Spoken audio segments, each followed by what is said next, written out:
Parpol-parpol Kisru DPT masih belum selesai yang diklarifikasi oleh KPU. KPU sendiri malah keluar negeri, Bang. Bagaimana, Bang, tanggapannya, Bang?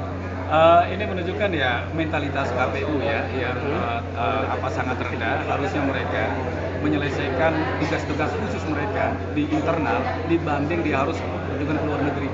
Ini kan pola-pola yang sama ketika publik menyoroti anggota DPR, di mana sering pelisiran tanpa berkaitan dengan substansi fungsi mereka. Ini ditiru oleh anggota KPU, dan saya kira ini menunjukkan anggota KPU tidak punya mentalitas, tidak punya kesungguhan untuk menyelesaikan tanggung jawab mereka, dan ini menunjukkan juga mental yang tidak bertanggung jawab. Harusnya mereka hentikan kunjungan kerja, mereka menyelesaikan polemik yang ada sekarang, dan kemudian menata sistem sehingga kemudian penyelenggaraan pemilu, tahapan penyelenggaraan pemilu bisa berjalan secara baik.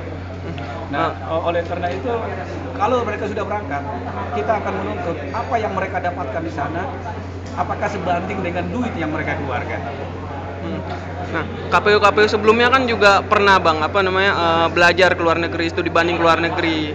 Apakah KPU yang sekarang ini tidak belajar dari pelajaran KPU sebelumnya? Tahun 2009 juga kita menyoroti kaitan dengan beberapa problem tahapan pemilu, tapi kemudian komisioner melakukan kunjungan kerja ke luar negeri. Nah, yang kami sayangkan adalah orang-orang yang ada di isi KPU yang menyoroti sendiri. Kenapa kemudian saat mereka duduk, kemudian mereka tidak menata bahwa persoalan kunjungan kerja itu bukan persoalan yang substansi, itu kegiatan seremonial yang tidak mencoba memperkuat fungsi mereka dalam menjalankan tugas mereka sebagai penyelenggara pemilu. Nah, harusnya ini harus ditiadakan atau dihentikan oleh KPU. Kalaupun sudah berjalan, maka kita meminta akuntabilitas. Apa yang mereka dapatkan di sana dalam rangka untuk memperkuat fungsi mereka, dan sejauh mana alokasi anggaran apakah sebanding dengan apa yang mereka dapatkan di luar negeri. Dan saya kira lagi-lagi kalau mereka tetap memaksakan, menunjukkan bahwa memang mentalitas dan kualitas untuk menata demokrasi kita itu menurun.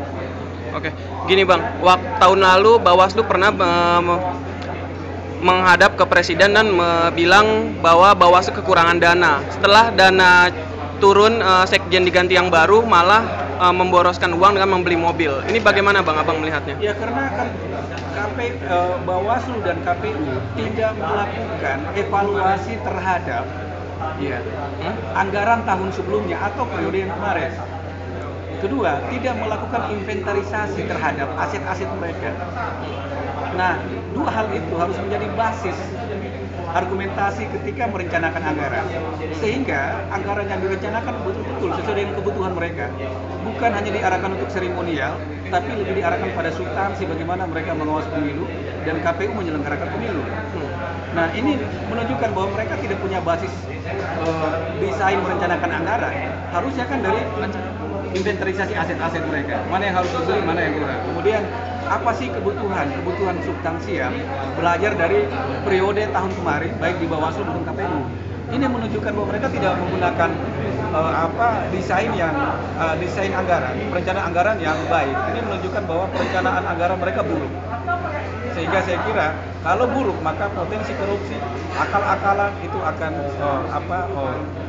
dilakukan, dan realitasnya sekarang menunjukkan bahwa pengadaan mobil Bawaslu itu bentuk menunjukkan bahwa mereka menggunakan fasilitas yang terlalu berlebihan dan mewah, dan ini menunjukkan bahwa juga mereka tidak punya mentalitas menjadikan Bawaslu sebagai lembaga yang berintegritas.